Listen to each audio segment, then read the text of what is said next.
All right. Good evening and welcome to Wesleyan United Methodist Church. My name is Reverend Brandon Baxter and I'm one of the associate pastors here at Wesleyan, and it's good to see you this evening. Welcome to our midweek series that we've been doing this fall, Centering Your Week, where we've been following a pattern of word, wisdom, wonder, and way. And we do this program in a hybrid fashion, so people are invited to be here in the theater with us, but most of you have been joining us online, and that has been wonderful as well as we continue to make our way through these strange times. It is good to see you, and we are on our second week of the month, second Wednesday of the month, so we're on wisdom. And typically on that week, I spend some time interviewing or talking to somebody that I think has something good to teach us or help us explore related to our faith or our understanding of God or who the church is supposed to be, all sorts of different things. And I am super delighted to have our guest here today. You know, it's a beautiful gift that we are located at Wesleyan right across from Vanderbilt University and Vanderbilt Divinity School because we have so many resources there. And often I find things coming out of there that I'm like, this is something we need to be talking about. And my guest tonight is Keegan Osinski, and Keegan is the Divinity School librarian and also a scholar and an author, and so wears many, many hats, and we'll ask Keegan more about herself in a moment. But Keegan is here tonight to talk about something very specific. Keegan is here to talk about a new book that she has written, and I'm going to lean my foot out here while I do this. A new book that she's written called Queering Wesley, Queering the Church. And I have it right here. And you may be going, what in the world does that mean? Queering Wesley, Queering the Church. Well, we're going to talk about that tonight. And I'm going to, hopefully, you'll see why I'm so excited about this book and the work that it is trying to help us do as we reimagine what it is to be Wesleyan in our pan-Wesleyan connection. That means all the different types of Wesleyan churches that are out there. And that, of course, includes the United Methodist Church. So, Keegan, first of all, just tell us a little bit about yourself, your background, you know, how you came into the work that you're doing as a librarian and a scholar and an author. Sure, and thanks for having me. I'm Sure. very excited. It's so much fun. So I didn't actually grow up religious. I didn't really start getting into church world until like high school. And then in college, I went to Point Loma Nazarene University, and through my time there, just got engaged with the Church of the Nazarene, which is another Wesleyan cousin of the Methodists. And I studied theology there. I have my bachelor's in philosophy and theology. And then from there, I went to library school because I worked on campus at the library, and I loved it. And I loved being in the academic world. I loved studying, and I loved learning and, you know, doing theology, but I wasn't sure I wanted to, like, go the whole professor route. I was a little scared. I'm, like, a little bit kind of shy. I'd much rather do, like, a one-on-one thing than, like, give a lecture. So I was like, oh, I could be a librarian. And then I found out there was such thing as a theological librarian. And I was like, perfect, that is what I want to do. So I got a master's in library science, and then I started working at Vanderbilt at the Divinity Library, and I went to the Divinity School, got a master's in theological studies, and now I get to just hang out there every day, work with students, do research. I have time to kind of do my own research and writing, obviously. And actually, a good 3 chapters of this book were written while I was in the Divinity School there. And so I'm still a member of the Church of the Nazarene. I actually go to Blakemore Church of the Nazarene. It's like right over there. Okay, great. So I love being involved in this like Wesleyan family. There's so much commonality with Nazarenes and Methodists, and the more I learned about John Wesley, he's such a goofy kind of character. Yeah, he is. And I just, got this affection for him as a person and as a progenitor of our traditions. So, I love being part of this pan-Wesleyan family. Great. Well, I think a lot of people that that go to Methodist churches and our churches, whether they're or in other Wesleyan streams, sometimes don't know a lot about John Wesley. A lot of the members don't. They may have heard the name or they may know some things about him, but don't know a whole lot. And a lot of people don't spend a lot of time reading John Wesley, although they Fair. probably should. It's a little hard to work through sometimes, but they probably should. But Wesleyan communities are so informed by a lot of the ways that Wesley thought about God. And that does not mean that Wesley was perfect, and it also does not mean that everything that Wesley thought has to stand for all time. But some of his overall frameworks for thinking about God really do provide fruitful ground for theological work. And I think fruitful ground for theological thinking and thinking about God that meets the needs that are in our world today. And so that's what I love what you're doing with this book there. And if you don't, sometime pick up some John Wesley sermons, right? And Keegan puts John Wesley sermons in conversation with like wonderful scholars like Laurel Schneider here. I told Keegan, I was like, this is one of my favorite books, and you quoted it in here. Me too. So it's a wonderful synthesis of sort of different people's thinking about God today, but also putting it in conversation with Wesley. So how did the idea for this book come about in the first place? Yeah, I mean, it's kind of just started as like a funny idea. I get asked that question a lot, and I cannot remember like the exact moment that I decided to do it. But I was taking a queer theology class with Ellen Armour at the Div School, and I was also planning to go to the Wesleyan Theological Society, which is like a professional organization that I'm part of. And I just thought it might be fun because I was like learning about queer theory and applying queer theory to theology and thinking theologically with these like questions of gender and sexuality. And I was like, what if I took some work by John Wesley and like just ran it through a queer lens and just like saw what happened. So the first one I did was Circumcision of the Heart. Oh, good. I want to ask about that one. Oh, great. Good. Yeah, that was the first chapter I wrote, the first essay I wrote. It started with like a short 8-page essay that I presented at the conference. And it went from there to like a 20-page term paper that I turned in for that class. And that's pretty much what it ended up like in the book. And from there, it was just kind of like, okay, I could keep doing this. I could collect some more of these sermons, play around with them, see what comes out, see if there's something useful there. And then I kind of went back and wrote the introduction, which kind of like gave the reason for like this, playful. It was, it's definitely fun and interesting, but like there's a reason for it. And it is, this like thread that runs through that like actually there is a place for queer folks in the church. I mean, we're here already. And we're not out of place reading Wesley.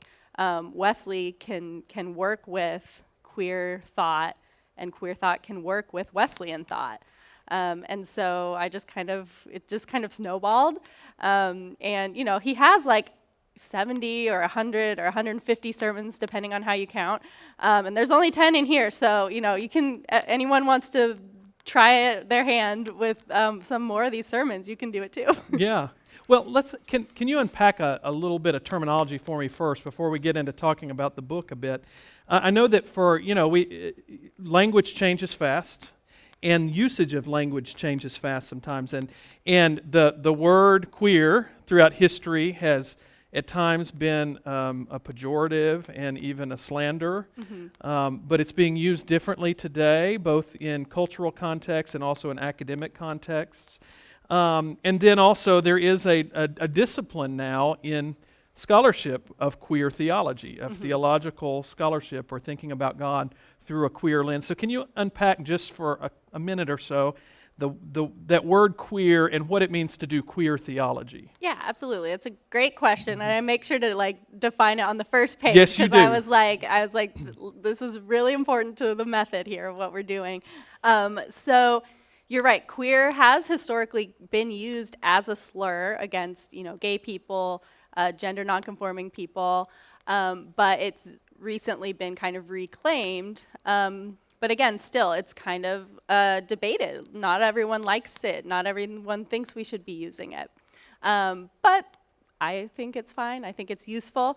And then queer as a verb, which is kind of how I'm using it in the title, yeah. queering, is basically an active, like an activity of questioning, poking, prodding, playing with the kind of normative assumptions that society works under, these hierarchies, the patriarchy, these things that we're, familiar with, the societal norms, specifically around gender, sexuality, and sex, and just kind of messing with them, right? And that's why a lot of what I say is it's a really playful kind of thing, because you're asking questions and you're saying like, well, does it have to be this way? And what exactly do you mean by that? And it's just kind of questioning until you can kind of like dig really deep in there and kind of things start crumbling a little bit.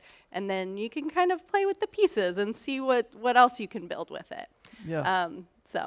I love that. And if you have questions for Keegan, while Keegan is presenting tonight, if you're watching live, feel free to put them in the Facebook chat or the live stream chat. I'm keeping an eye on that every so often just to see if any questions come in. So if there's anything Keegan says that you want to know more about, please let me know. I'm sure Keegan would also accept your emails sometime. Yeah, absolutely. You can find Keegan's email address on, you've got a website, right? Mm-hmm. Yeah, KeeganOsinski.com. You can find me there. Great. Easy. Mm-hmm. So then, if that's if doing queer theology is kind of taking things apart a bit, examining, reimagining, looking for the places where we've lacked in certain aspects in our fullness of thinking and fullness of being, what does it mean then to queer Wesley and queer the church? Yeah, so queering a text, this is where the kind of literary criticism bit comes, queer theory as a discipline, which then turns into queer theology, right? So queer theory is, like I said, it's partially literary criticism that, pulls from deconstruction, it pulls from feminist theory, and it kind of just uses these questions that these theoretical frameworks work with and applies them to texts. It could be a book, it could be a poem, it could be a movie. You can, queer or use queer theory to analyze any kind of text. It could be the Bible. I have, taught workshops on queer readings of the Bible. And it's basically just like doing this work, this playful work, with a text. So with Wesley, I took the texts of his sermons, and I asked these questions. Who are the people in these stories? He does use, I have some biblical criticism in there as well, because he's using the Bible as the, jumping off point for his sermons, as one does. And so I asked questions about the characters in the Bible stories. What's their gender? What is their assumed sexuality? What if we gender swap? That's something that's always fun to do with a text that has characters in it, just to see what happens. Mm-hmm. And that really can uncover a lot of assumptions about the text, coming from the text and the way we read the text. So I kind of just used all of these kind of tools of queer theory and used them to kind of dissect the sermons and see what would come out of them. So what in the world then, how could John Wesley possibly be related to the project of queer theology? And what are some of the fruitful connections you found? So I was actually really surprised. I didn't know what I was really getting into. I just thought it would be kind of a fun idea, and I really just kind of went into it blind and not knowing what was going to happen.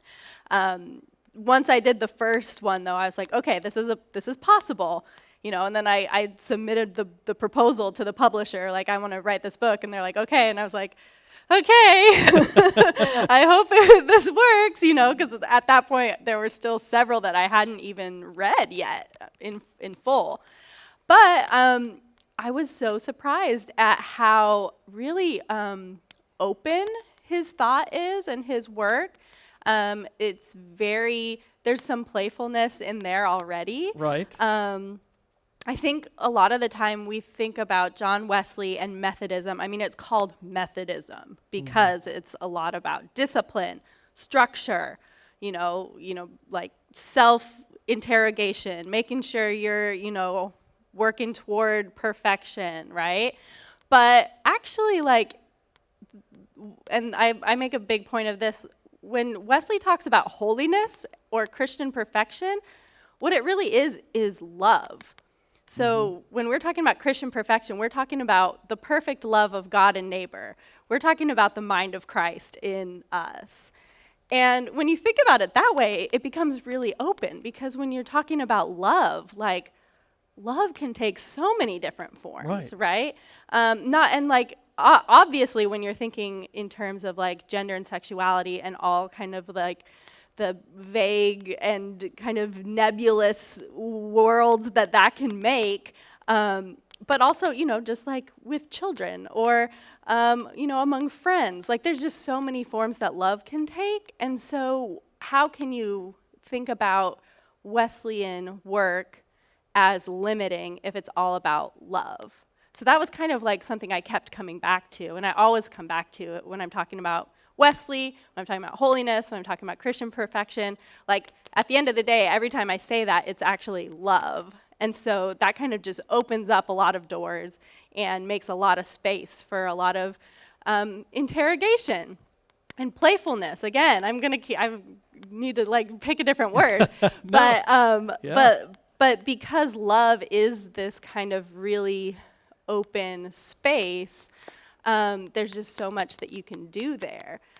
So I was surprised, because I was kind of worried that this very kind of straight-laced guy, his sermons would be kind of difficult to work with in this register, but they really weren't. Yeah. He has such generative and life-affirming theology, and it's very clear. Again, not everyone wants to read John Wesley sermons, but you should do it. They're actually pretty great. There's definitely some okay, he's a man of his time, kind of situations going on, but also it's just so interesting, and it makes so much sense why they're still so important and foundational for our traditions today. Mm-hmm. Yeah, and a few of the things that just as I hear you talking, a few of the things that I'm thinking of that you sort of focused on in general about Wesley, some of the things that are unique was for one thing, Wesleyan theology is very embodied, right? Yes. Mm-hmm. I mean, it's a lot about how we live out love. Mm-hmm. It's not just a theoretical concept. So that's one thing, and also that writing about the church and the life of being a Christian is about many bodies being together, and that means that no matter how much you're in unity with one another, that there's always going to be difference as well amidst that, if you're truly allowing this to be a body of multiples. And you put that in conversation some with Wesley's sermons on the church and other things. And you say that even when Wesley calls for unity or oneness, that there's always kind of and then he expounds upon it, and there's always room for that to mean a lot of things. And there's spaces where he even says, even though these Christians think totally differently, I would never say they're not Christian. That kind of thing, So there's kind of this openness and somebody that learned too, right? Oh yeah, definitely. Over the course of his life, and was open to that and to change as well. So sort of towards the end actually, but I find it helpful here. You said a little bit to read Wesley clearly is to read against Wesley. Mm-hmm. For us to read Wesley today is to read against Wesley as well, if we're going to do it well. What do you mean by that? Yeah, reading with Wesley, against Wesley, reading Wesley in a Wesleyan way means giving him space to breathe and giving yourself space to breathe, because he doesn't think, as you said, he had a lot of tolerance for difference and space for different ideas. And again, I'm going to go back to love. Love does not mean a lack of conflict. There is conflict in love, but it's healthy conflict. it's managed, and it's a relationship has conflict and is going to have difference within it. But it can be done in a healthy, holy way. And so that's kind of what I mean by like reading with and against Wesley is in a Wesleyan way, you kind of approach something and you can allow for it to be different. So we can look at Wesley as this like forefather of our tradition, very important, foundational, not the Bible, but like right under there, and still be like, but also like you had some problems that we need to deal with that we can't go with you. We gotta leave some of that stuff in the 1700s, right? Time changes things, and while Wesley is still so foundational and important and useful, I would argue, some of it's not, and that's okay. And Wesley would be like, yeah, that's okay, because he did the same thing. Right, and I love that you don't try to shoehorn Wesley in and be like, oh, Wesley was some affirming guy back in the 1700s yes, or whatever. Exactly. It's nothing like that. No. But you suggest that Wesley's own method for thinking theologically created a lot of space. Yes, exactly. And that if Wesley were alive today, Wesley would probably still be creating a lot of space. I think so. And it'd be fascinating to see who Wesley would be today.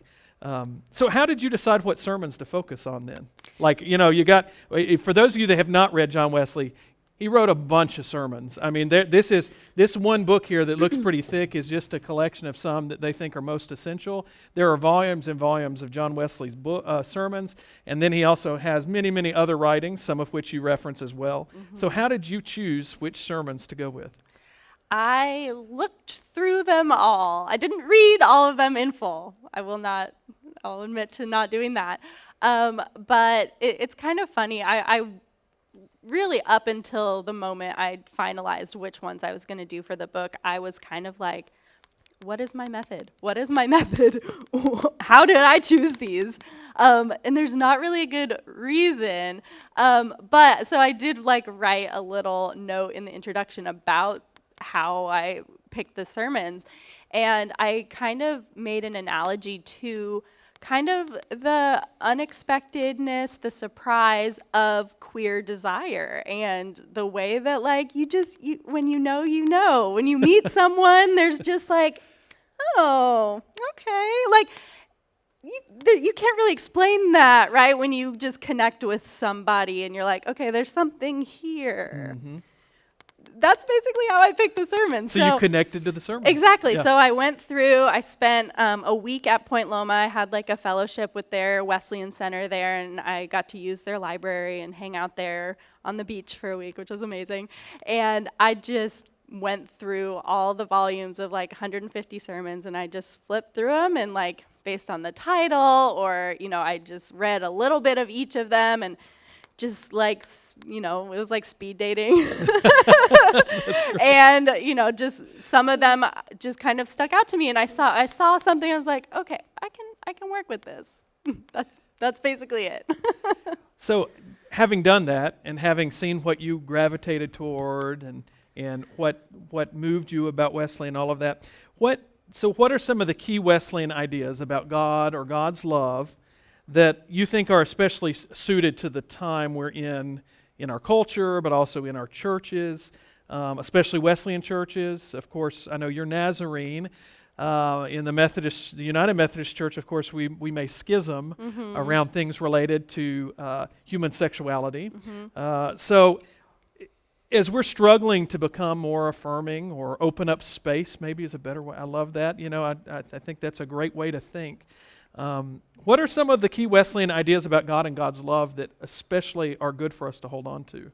Yeah, so there were so many things that just kept coming up over and over. I mean, I already talked at length about love. That's always going to be the first one. Right. Most people, I feel like when you say Wesley, they'll say something like holiness or perfection or something like that. But at the end of the day, I'm going to say that's still love anyways.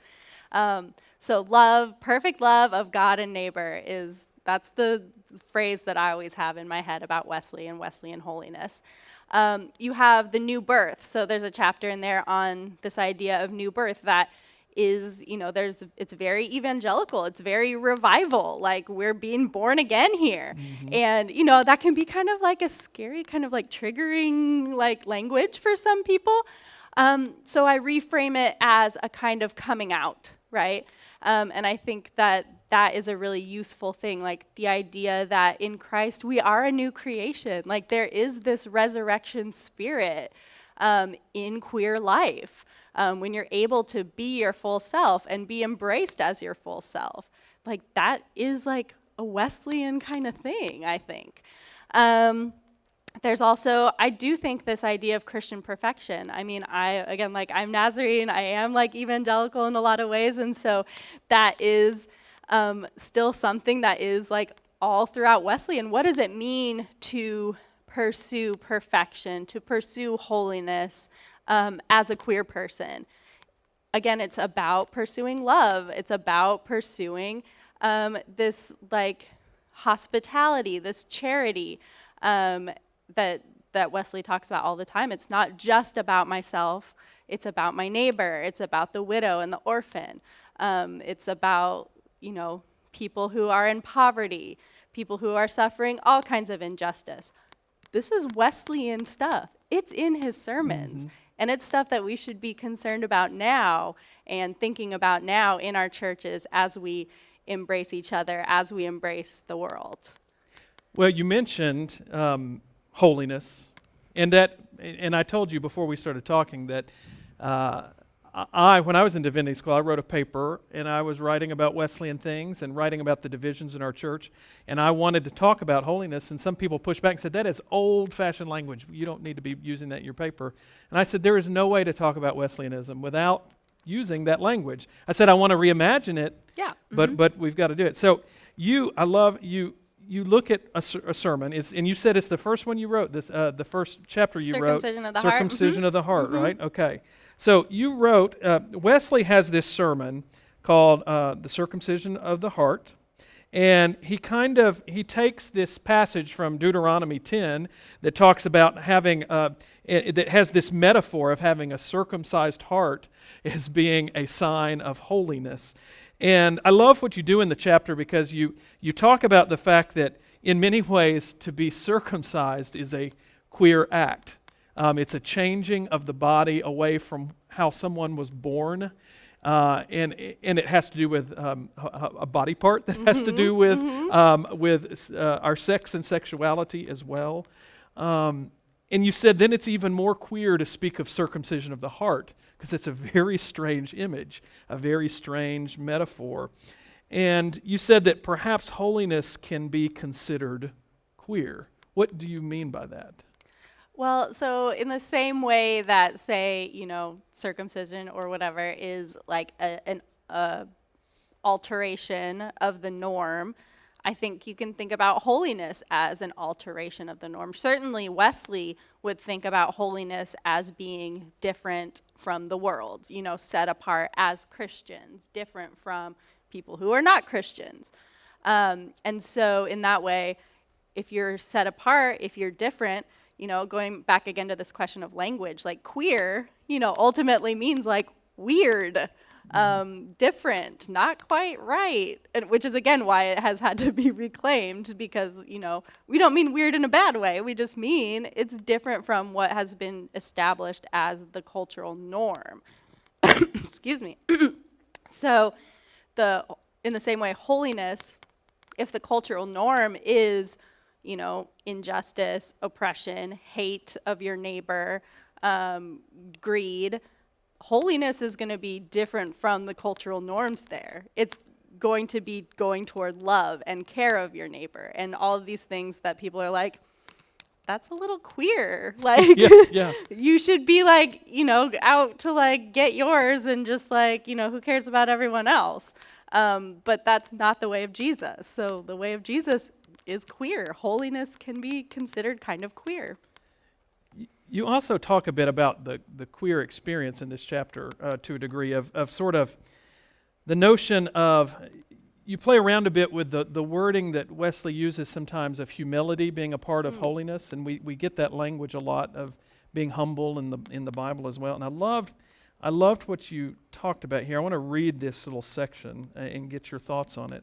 You wrote, "If the queer are already the humble by virtue of their marginalization, perhaps the call for humility in the call for holiness is directed at the heteronormative status quo of the church, in which we need to identify our own corrupt nature, that confusion and ignorance," and you're quoting Wesley here, corrupt nature, "and that confusion and ignorance and error reign over our understanding, and that perhaps the church itself needs to cleanse its mind from those high conceits of our own perfection, acknowledging that the grace and love of God should be the chief dictate of our behavior and relationships, not a hetero-patriarchal hierarchy." And then you say, "In other words, we might say that pride is a right judgment of ourselves, which is exactly how Wesley defines humility. A reversal of pride and humility may be in order to achieve a queer holiness in a queer church.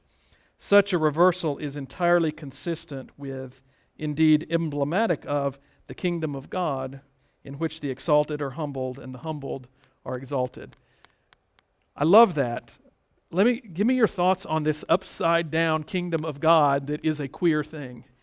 Yeah, so again, like coming to Wesley's work and words and kind of the traditional ways we've read it, you talk about humility and being humble, and all that sounds like is, like sackcloth and ashes and crawling on your knees and, begging for forgiveness and I'm such a worm. Like that's kind of what we normally think of as humility. But what Wesley actually says is that humility is a right judgment of ourselves. So thinking of ourselves like in a kind of more objective manner, like who am I actually?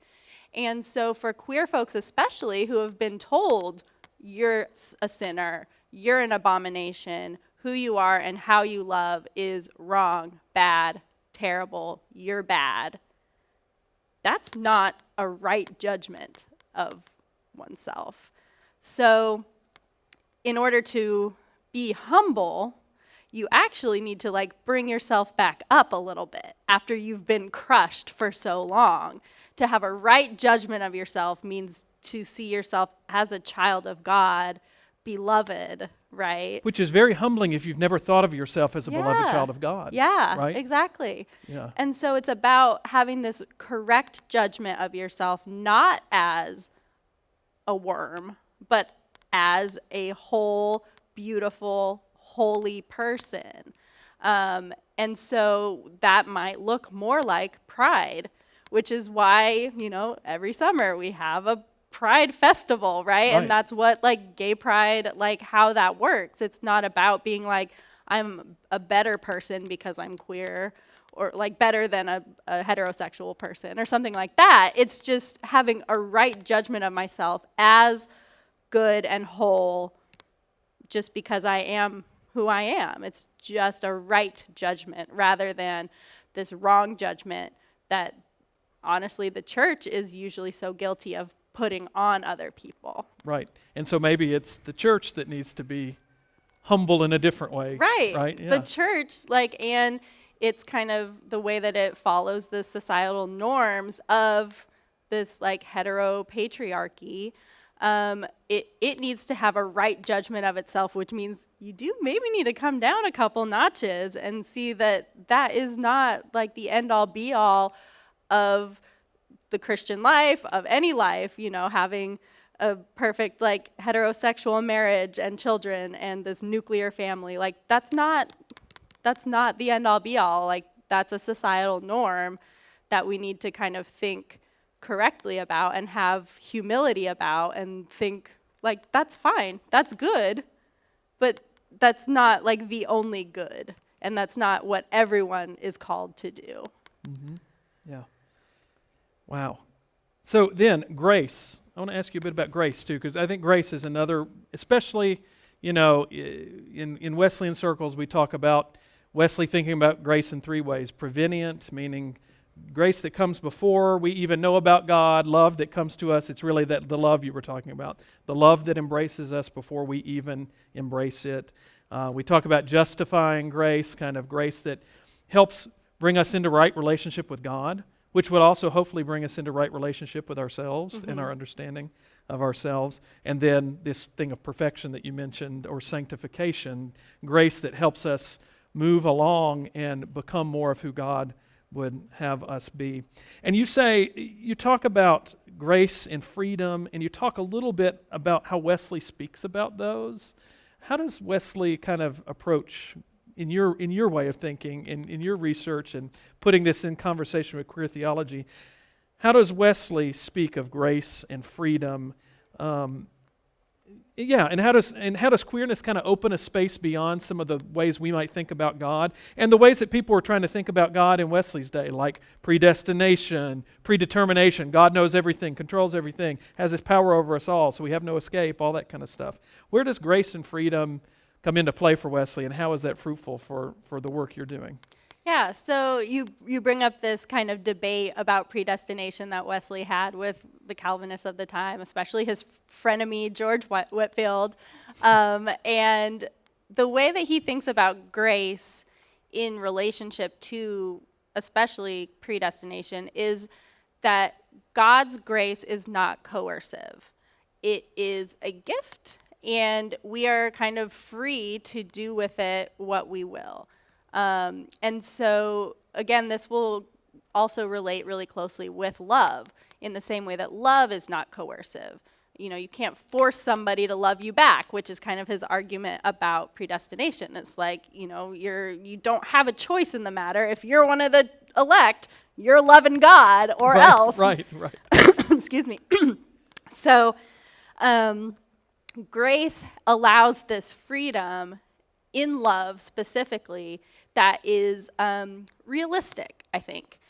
So when you're engaged in a relationship with another person, you can see how that works in terms of allowing them to be their full self, right? Or having conflict. Again, I talked about like healthy conflict in love, in relationship. Like that's a thing and that's okay. And like there's grace to be had there and love to be worked out. It's not always going to look like one thing. Love is multidimensional, and that's what's queer about it. Again, like there's not just one way to be. There's not one way to love. There's just a infinite variety of ways, and grace allows for all of them to the end of love. True love, which is not coercive and allows for the fullness of each individual. And I'm sure there were people out there that would push back on your notion of grace and freedom, but that resonates a lot with me. And I know Thomas J. Oord recommended your book. That's another good person to read if you want to read about love and freedom and a non-coercive God. I appreciate his work as well. But I want to read here from page 54. You said real love, you just said this basically, real love requires freedom. A persistent marker of queerness is that it does not abide predetermined structures as normative for relationships. Queerness responds instead to the reality of things, how people actually show up in real life. As queer theologian Lynn Tonstad describes it, heterosexuality as a system doesn't deal with truth. Theological heterosexuality deals with fictions, ideas of what human beings ought to be like that are divorced and distanced from the reality of human-bodied sexual life. And you say that much of the appeal and comfort of things like predestination and certainty, lies in its claims to certainty, this idea of certainty. But speak a little more to that, like this notion of that maybe Wesley opens a space for us not to be as certain about everything. Yeah, absolutely. And this is kind of one of the very first and easy kind of introductions to queer theory and queer theology is just stopping to consider things about gender, right? So you have, women and men. okay, well, we already know there's something, that's not it. At the very least, you have people who are born somewhere in between. You have people who are non-binary or, gender fluid or like agender. They don't have any sense or feeling like they are either. And once you get down to it, even like the manliest man or the most feminine woman, like, no, we all have it's all kind of murky and gray, and like there's no like perfect woman or perfect man, even in that, two binary, like even if we were to just start with that given, like men and women, right? Everyone's going to be like, well, yeah, like I'm a girl, but like I like to watch hockey. Like that's kind of weird. That's a little bit queer. Like it is. Yes. That's the whole point, is that kind of everyone is a little bit queer. And that can start to unravel things a little bit and kind of loosen it up so that we can have these conversations about what we're really like. That's kind of what I'm getting at with the idea of reality and how queerness deals with reality, like people as individuals, as they are, not as they're supposed to be, as these models of, for example, masculinity or femininity, because no one is going to fit exactly in these boxes. Even someone who's straight, cisgender, right? There's still going to be something in them. They're not going to follow all of those like certain rules about what that means to be a man or whatever. And so this is another reason why this kind of work is really for everyone. Liberation for gender and sexuality is for everyone, because once you start kind of, digging at those cracks, it kind of like opens things up, and you can like get a little bit of light in and see what's actually going on instead of continuing to just follow these scripts and feel like you're disappointing everyone or not living up to what you're supposed to be as, for example, a man or a woman. Well, and Wesley, you talk about binaries, and we talk about binaries a lot these days. And Wesley did theology with reality in mind. And Wesley did not accept binaries necessarily between good and bad people, right? Between the elect and the not elect. Wesley believed more in this idea of grace that we can all respond to, and it's a journey for each of us. And we find ourselves at different places along that spectrum from along the journey of perfection, so to speak. And it's so often misunderstood as being a binary of Wesley thought you went from this to being perfect, yeah, right. or went from being bad to being good, when in actuality it's a lifelong process. And then Wesley, because he learned and because he lived a long time, even was writing towards the end of his life about being perfected after we die. Right? Yeah. That it continues to go on because we are part of this great creation that continues to go on. Well, we're almost out of time, but I want, at least in 1 minute, I have to ask you just a little bit of your thought on what Wesley would have to say to churches today that are like breaking, like the Methodist Church. Yeah.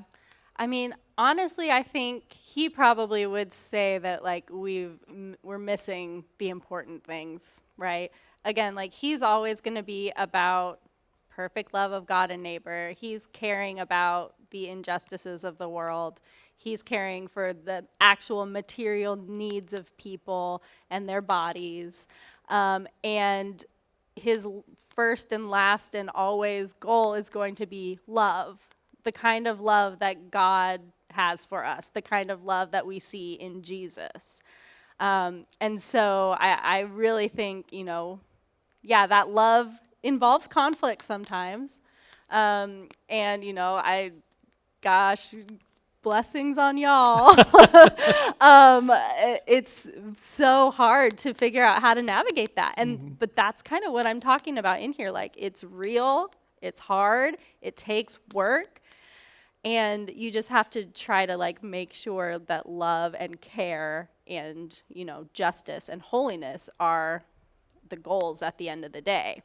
And so I think that would still be what Wesley would want that he would be saying whatever we're doing, like we need to be doing it in love Yep. and toward holiness. And allow God to perfect our churches. Yes. In whatever way that's going to happen, right? Well, Keegan, it's been so great talking to you. For those of you that are watching, I really hope you will pick up a copy of Queering Wesley, Queering the Church.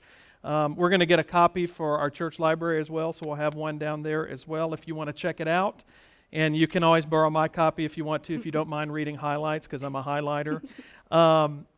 And I really appreciate this conversation. And there is so much in this book. I could do a 2-hour interview on every chapter. So this is just a small taste. So I really did want to talk to Keegan to encourage you to read this. And maybe we'll even study it together sometime in the future. So when we're able to do more of those things again. So Keegan, thank you for being with us tonight. Thank you I so really much for appreciate having it. me. And it's good to see everybody tonight. And I hope you'll join us again next week. We'll be my words aren't up here anymore, but we'll be back to wonder. So we'll be talking about some spiritual practices. And I think I'm going to be leading that one next week. So I'll surprise you with it. So we look forward to seeing you then and have a good evening.